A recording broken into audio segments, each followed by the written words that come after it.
माँ के नाम एक बेहतरीन नज़्म।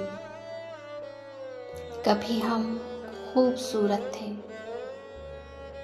कभी हम खूबसूरत थे, किताबों में बसी खुशबू की सूरत सांस साकिन थी।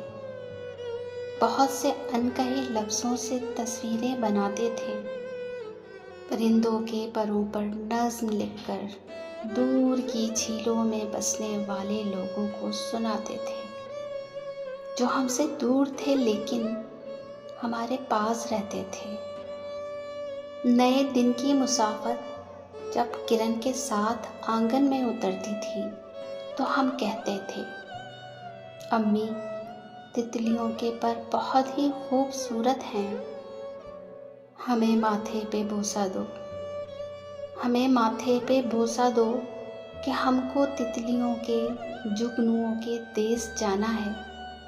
हमें रंगों की जुगनू रोशनी की तितलियां आवाज़ देती हैं। नए दिन की मुसाफत रंग में डूबी हवा के साथ खिड़की से बुलाती है, हमें माथे पे बोसा दो, हमें माथे पे बोसा दो।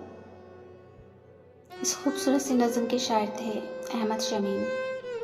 इसी तरह की मज़ीद अच्छे कलाम सुनने के लिए हमारे चैनल को लाइक शेयर और सब्सक्राइब ज़रूर कीजिए। कमेंट्स में अपनी राय का इज़हार ज़रूर कीजिएगा।